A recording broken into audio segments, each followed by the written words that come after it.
今日咧，我炒咗一個跟咗我3年嘅員工，佢叫做 Canva。過去2個月咧，我完全冇開過 Canva，我淨係需要打句 prompt， 沖一杯咖啡，8分鐘之後翻嚟，7張 branded 嘅 carousel image，PNG 格式，字體啱，顏色啱 ，headshot 擺位都啱。如果你係香港嘅 creator，每個星期用10個鐘喺 Canva 上面砌 IG 嘅 carousel 咧，你1年咧就已經用咗29個 full day 咧喺度砌圖，砌得再靚，上限咧都係你對手嘅速度。解法咧唔係揾一個更快嘅 Canva template， 而係將成個嘅 execution layer 咧外判翻俾 AI， 你咧就做 strategy 同埋個 voice of tone， 其餘咧就交俾呢個新入職嘅 AI 員工啦。聽落好抽象，咁我而家由零開始實際做一次俾你睇。第一步 Claude Code 去打開呢個 folder， 我哋要俾 Claude 咧見到呢一個 folder 先操作到嘅。咁我哋而家開咗呢個 app 啦，然後 open folder， 咁跟住咧就揀翻頭先 create 嗰一個 folder。咁喺底下呢個輸入框咧已經見到 carousel project 呢個 folder 已經用緊㗎啦。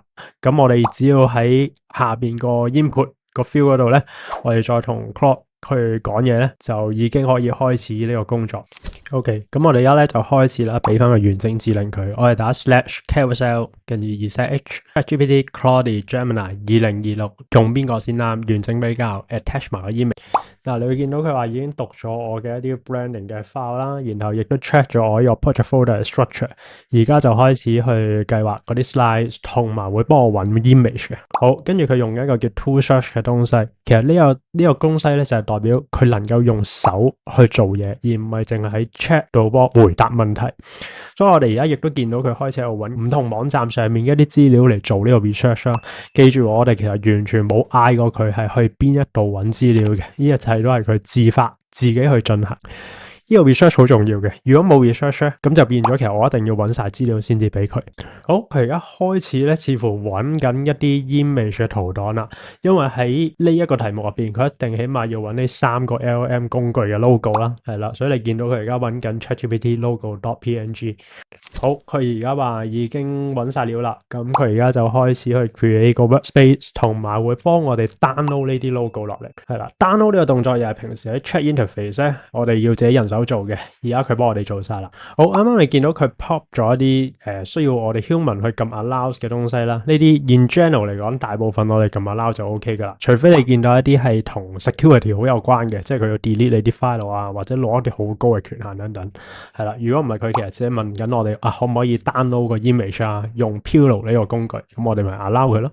係啦，佢其實你見到佢而家 running 一啲 Python 啦，其實佢後邊咧已經係行緊一啲程式噶啦，利用程式去幫我哋完成呢個工作。好，咁而家佢話 move image to correct workspace path 啦，係啦，你而家應該好感受到啦。如果平時用 ChatGPT 或者 Gemini 個 chat 嘅朋友咧，佢而家咧就係用緊隻手幫你做嘢，唔係用把口嚟回答你。好，咁中間你見到佢會犯錯嘅，譬如 Gemini 個 logo fail 咗啦。咁佢會自己再試過，係啦，即係有一個 source download 唔到，佢嘗試再揾另一個 source 去 download。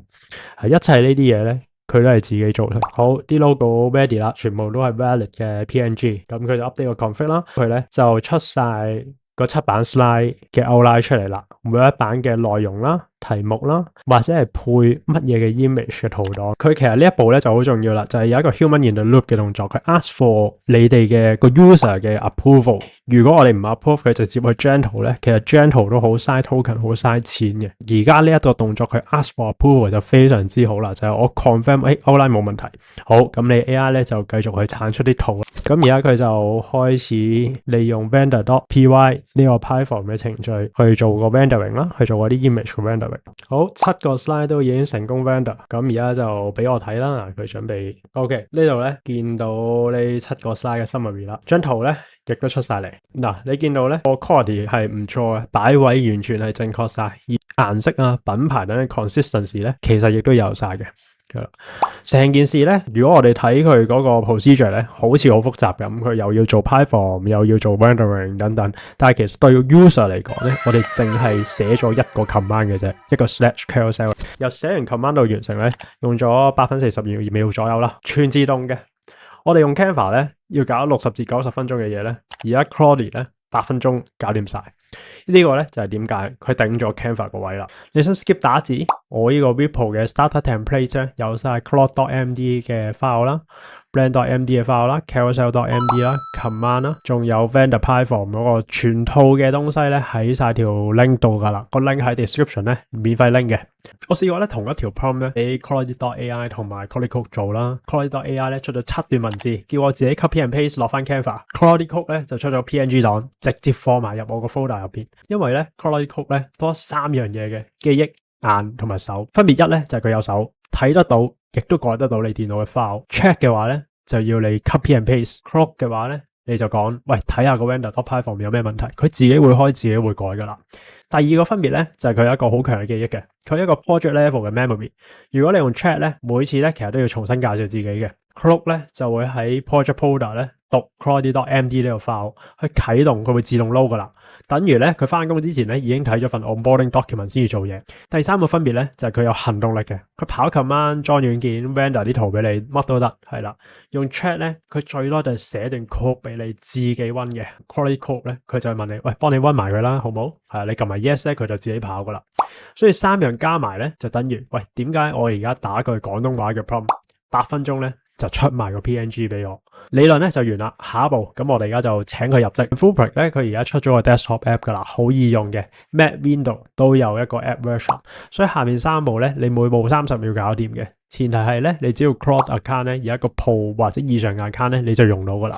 好，成件事好簡單嘅啫。我哋咧而家就嚟到 clothy.com/download 呢個網站啦，係啦。咁記得咧，你呢個要嚟官網 download 嘅，攞去原裝嗰個 installer，係唔好去啲 third party 啦。咁跟住我哋喺呢個網站入邊咧，你跟翻你嘅 OS 咧，就 download 翻呢個 app 咧，就已經極速完成噶啦，係非常之簡單嘅，係啦。咁下邊咧呢個嚟到 download 呢個 desktop version 啦，係啦。咁你就有個 desktop 咧，就使用，唔使用一個好似 programmer 界面嘅。第二步，咁我哋就要起一個 project folder 啦。Clockbook 咧，佢有記憶咧就係 folder level 嘅，所以咧每個項目咧都要有一個乾淨 folder。我哋咧而家就新建立一個 Carousel project 嘅 folder，就擺喺 document 嘅下面。呢個 folder 咧係空嘅，一啲 file 都冇嘅，係啦。咁記得啦，唔好擺入去 OneDrive 啊、iCloud 嗰啲 synchronize 嘅 folder 啦。一陣講翻 debug 嘅時候咧，會講個原因俾大家聽。搞掂晒啦，咁咧嚟緊我哋要教佢3樣嘢，記住個品牌，識得做 carousel 嘅流程，然後第3識得 render 啲圖出嚟，一塊拼圖一塊拼圖咁樣做。但係咧，你諗下啦，如果而家咧直接叫 Clothy 幫我哋寫個 carousel 咧，佢出嚟嘅嘢咧同任何 ChatGPT 其他 AI 冇分別嘅。點解咧？因為佢都唔識你。嗱，你諗下呢個畫面，一個新員工第一日翻工，你連 onboarding document 都冇俾佢 ，brand document 又冇俾佢，冇介紹公司，冇講規矩，佢點咧？亂做咯，係啦。解決呢個方法咧係2個 file。第一個咧就係而家畫面上面嘅呢個 Clothy.md， 佢咧係呢個 AI 員工最重要嘅個 handbook 嚟嘅。喺 project folder 最外層咧，佢就叫做 Clothy.md。大細間咧一定要跟住呢一個 format， 係啦，呢一個咧係 Clockbook 嘅一個最重要嘅 file。每一次開 project 第一件事咧就會先讀呢個 file 嘅，入邊會寫清楚你係邊個啦，你成個 project 嘅目標啦，一啲規則啦，係啦。我哋頭幾句咧就係喺度你會見到嘅 ，this project 就係幫 Nextmaven 去 generate 呢個 IG 嘅 carousel 吓，就係佢最重要嘅 guiding principle。下邊咧其實你會見到佢啦。如果嘢要知道啲 brand knowledge 就讀邊啲 file 係啦。呢個 carousel 嘅 generation 咧係點樣去 kickstart 下邊呢一啲 visual design 嘅指南係啦，然後再落去咧，譬如呢個 slide 嘅節奏啦，係啦，究竟幾時用 dark color， 幾時用 dark tone， 幾時用 light tone 啦。係啦，中英文嘅一啲留意嘅要點啦，呢個 slide 嘅 layout group 啦，以至落到去下邊唔同嘅 style 啦，跟住就係啲 image policy 吓，呢個咧就係一個成個 carousel 最重要嘅指南嘅。除咗呢一個咧，第二咧就係 under 我哋 brand folder 入邊，我哋仲會有4份嘅 document 嘅。第一個咧就係而家見到呢個 design.md 啦，係啦，呢個咧係我哋成個 brand 嘅一啲 design 嘅指南嘅，即係由顏色到 typography。個 visual 嘅感覺到一啲 gradient 嘅使用等等，呢個係最 high level 嘅。咁同時間咧，我哋都俾咗一個專係 for social media 嘅一個視覺設計嘅指南佢，所以呢度講翻啲譬如 social media 嘅 dimension 啦，喺 social media 啲要留意嘅視覺上嘅要點等等。好，呢度處理咗個圖像啦，跟住咧我哋就去到處理個文字。首先我哋有一個 marketing 嘅啲 copy 嘅指引俾佢嘅，你會見到呢啲係我哋有啲 marketing 嘅voice and tone 啦，係一啲會用嘅字唔想用嘅字啦。再有一個 social media 嘅一個 copywriting 嘅指南俾佢緊跟住，係啦。咁當我哋俾咗呢4份嘅指引佢咧，咁其實咧就變咗 Claude， 佢已經係好熟悉我哋個 brand， 好熟悉我哋去做呢個 carousel 嘅一啲大原則同埋啲細節，佢有晒我哋嘅品牌字。所以咧，你而家咧再去用呢樣嘢嚟生成嘅時候咧，你一眼咧你就會睇到分別啦，就係我哋嘅語氣，我哋想要嘅嘢，短句直接廣東話冇 hype。我冇講個 pump 嘅，只係撈咗個 brand context 啫。所以咧 Claude.md 咧，其實唔止係一份 documentation 咁簡單嘅，佢係你成個 AI 嘅一個人格嘅檔案、做事嘅守則。你花精神做好呢一份嘅 document 咧，後邊咧所有嘅 output 咧，先至會有靈魂、有你嘅 character。而家咧 Claude 識得嚟啦，下個問題佢識唔識做 carousel？ 好，第二塊拼圖呢個就係 AI 嘅大腦。Claude.md 咧教咗佢你係邊個啦，但係咧，佢仲未知今次要做啲咩嘅，咁呢個咧就輪到 /command 上場啦。喺 project 入邊咧起 folder 就叫做 .claude 啊，嗰個點咧個 dot 咧就好重要嘅。喺 Mac 同 Linux 下邊咧呢個 dot 咧嘅開頭咧，其實就代表佢係一個 hidden folder。Claude Code 咧淨係 scan 呢個 .claude 呢個名嘅啫，佢係一個業界嘅 convention 嚟嘅，係啦。咁改做 Claude 世界冇點咧，佢完全 ignore 嘅，所以一定要跟翻佢個小字母有個 dot 喺度。咁喺入邊咧就再起一個 folder 叫做 commands。嗱，呢個名咧係黑曲嘅，一定要好 strict 地去跟。你改任何其他名咧都唔 work 嘅。然後咧我哋就再起一個 file 啦，叫做 carousel.md。個重點咧就係呢一個 file 名咧就係嗰個 command 嘅名。當我哋用 carousel.md 嘅時候，就代表以後我哋打/carousel 咧，我哋就係 call 呢一個嘅 document 出嚟去進行，係啦，我哋就執行緊呢一個嘅 skill， 執行緊呢個技能。入邊寫啲咩咧？其實咧佢係一份可以執行嘅 SOP。咁我嘅 carousel.md 咧就分咗6個階段嘅，每個階段咧都會寫清楚目標、規則、要問我嘅嘢、可以自己決定嘅嘢。寫得越細咧 ，Claude 嘅做決定嘅方法咧就越似你。好，咁我哋咧就而家睇一睇呢份 SOP 啦，係啦。咁咧你見到啊，第一個階段係啦，就講個 input，究竟個 user 可以入啲咩啦，係 YouTube URL 都可以入嘅。然後第二啦，就係佢點樣做 research，係啦。首先咧就會先設計嗰個成個 carousel slide 嘅成個計劃啦，係啦。跟住咧我哋繼續落啦，每個 slide 我哋就決定去判斷究竟用啲咩 image type 嚟配個 content 啦。然後啦，我哋再有一個 image 嘅 search strategy 啦，係啦，優先揾 official 嘅官方嘅 sources 啦。咁亦都有一個 fallback plan 嘅，係啦，即係如果真係揾唔到咧，咁就文字嚟取代，係啦。咁所以呢度其實你見到我哋寫得好細。咁呢個跟住就去到 step 啦，揾完之後就要 download 啦，然後再 lock 低翻究竟我哋 download 咗邊啲 image 啊，佢個 license 有冇問題嘅，license 係啲乜？咁等你個使用者會留意翻，係啦。跟住繼續落啦，有一啲 quality 嘅 assurance 啦，係啦，即係佢如果冇1080px 咧，咁啊呢幅圖唔合格嘅，就唔會用噶啦。好，咁跟住繼續落啦，跟住就寫個 content 啦，佢就要有 hook 啦，跟住有 body 啦，有 CTA 啦等等，係啦。好，然後咧就再將文字同圖片去配合啦，跟住咧我哋就 render 呢一啲嘅圖片出嚟，最後咧佢都要自我再 review 一下嘅，係啦，然後咧就決定俾翻個 summary 我哋個 user 喺度去做，係啦，咁所以咧你見到咧其實呢一個係一個好詳盡嘅一個 SOP 嚟嘅，係啊，當我哋做得越詳盡咧 Claude 就跟得越好。你做 content 咧係由 outline 開始啊，定係直接開個 Canva 亂咁砌先？嗱，兩個腦回路咧完全係唔一樣嘅。所以 command 咧點寫會完全唔同。comment 打 outline 或者 Canva 係一個字都計嘅。我會根據咧個投票咧就再出翻一個 tailor-made 嘅 follow。所以咧 /command 咧本質咧就係一個可以執行嘅 SOP。識得寫呢份嘢咧，你唔淨止做到 carousel 嘅。YouTube 嘅 description 啊、newsletter 啊，任何係重複性嘅一啲 content task 咧，你都可以做得到。嗱，砌好兩塊記憶大腦，剩翻最後一塊啫，就係點樣由文字真係變成 PNG 啦。好，第三塊拼圖咧就係 AI 嘅雙手啦。Python 呢個字一出啦，10個新手咧9個都想即刻刪咗個 tag 佢噶啦。但係今次唔同嘅，你寫唔需要寫嘅，你淨係需要改入邊2個位置嘅啫，然後起一個 folder， 咁你即刻已經可以用到我呢一套嘢嚟去幫你生成一啲高質嘅 carousel 噶啦。Python 咧打個比喻就係一個食譜，你見到嘅 Pillow 咧就係呢個廚房入邊用嘅工具，而 Render.py 咧就係今日嘅餐單。我哋已經準備好晒個廚房噶啦，你淨係咧落食材嘅啫，改翻入邊幾個窿窿，即刻可以用得。好，咁呢個 Render 嘅 Python script 咧，你只需要改2個地方嘅啫。第一咧就係顏色啦。而家喺呢個頂部咧，你會見到有 dark tone 同埋 light tone 呢兩個 color 啦，係啦。咁然後咧，你亦都會見到可以調整佢個 background、headline 仲有 label。以及下邊咧，仲有幾個 CSS 嘅常數嘅，都係一啲 hash code 嚟嘅。你直接 copy 翻你個 brand guide 嘅一啲顏色咧，入嚟 repaste 咗佢咧，就已經可搞掂噶啦，就已經可行噶啦。要改嘅第二個地方咧，就係落到嚟下邊呢一度啦。你會見到呢度有唔同嘅字體嘅。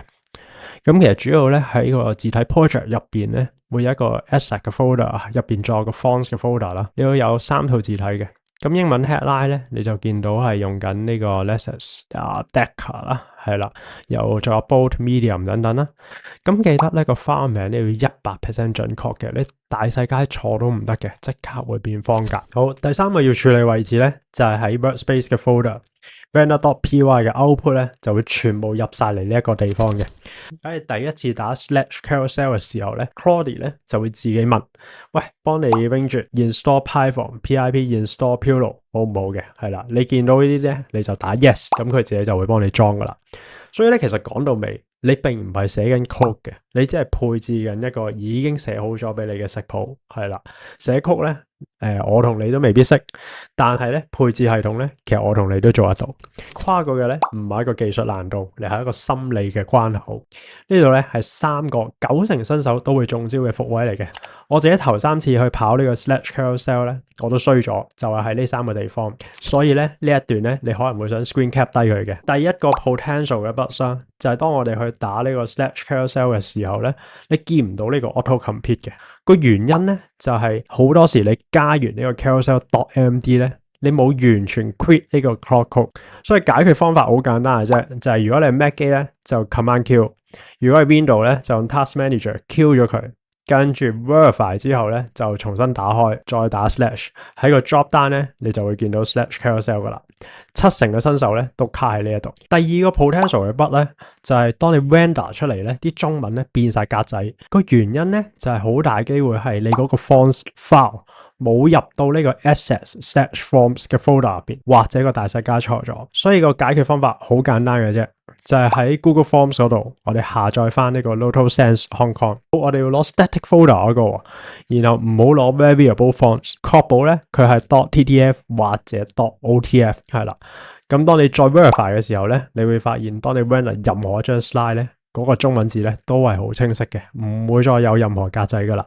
好，第3個 potential 嘅 bug 咧，就係你會見到 can't access no such file or directory。個原因咧就係你個 project folder 咧擺咗喺 OneDrive 或者 iCloud Drive， 咁個 sync 咧就延遲咗，所以要 fix 好簡單嘅啫。你搬翻個 project folder 去呢個 /dev 或者係呢個 document 嘅 folder 下邊，然後咧確定佢冇同 iCloud 有做 synchronize 嘅動作，即係個 icon 冇咗嗰個雲仔。咁當你再 restart Claude Code 嘅時候咧，再跑呢個 /carousel 咧，就會順利讀到個 config.json， 然後順利跑到噶啦。所以 command 唔 work 嘅時候咧，90%咧都係呢3者其中之一。fix 一次咧，一勞永逸嘅嘢。我咧會負責決定個 angle、煙勢一啲一定唔講嘅嘢。Claude 咧就負責將呢一啲決定咧變成一個1080x1320嘅 PNG， 喺8分42秒內搞掂佢。呢個咧就我炒咗 Canva， 然後請咗 Claude 幫我做嘢嘅真正原因。成個 system 嘅核心咧，其實就係一個 folder 咧就係 Claude 嘅大腦。但係如果同一個 folder 你請多2個 Claude 嘅 agent 入去，一個寫稿，一個校對，一個排版出圖咧，佢哋自己分工，互相 review， 互相討論，去到有結論先交俾你。你嗰個 output 咧係8分鐘7張圖啊，定係8分鐘成個星期嘅 content 全套俾晒你咧？呢個咧唔係未來式嚟嘅，我已經用緊噶啦，叫 Claude Cowork。一個 folder 咧等於你3個員工，24小時 on call， 唔使出糧，唔使放假，唔會鬧交。右上角條片睇完咧，你一個下晝咧可以出晒成個星期嘅 content 噶啦。最後，如果你嘅朋友咧仲係每個星期用緊10個鐘喺 Canva 上面咧 send 呢條片俾佢，唔係我要多啲 view， 而係佢真係會多翻29個 mandate 俾自己。炒 Canva 嘅通知書我簽咗噶啦。如果咧你都好似想我咁樣用 Claude Code 嚟去做事咧，但係因為香港被 restricted， 你又 sign up 唔到咧，咁你咧就留言 Claude 話我聽，我下一條片咧就會教大家點樣喺香港都可以 sign up 到 Claude， 用得到 Claude Code。下條片有機會再教你請多2個 AI 員工翻嚟，下條片見。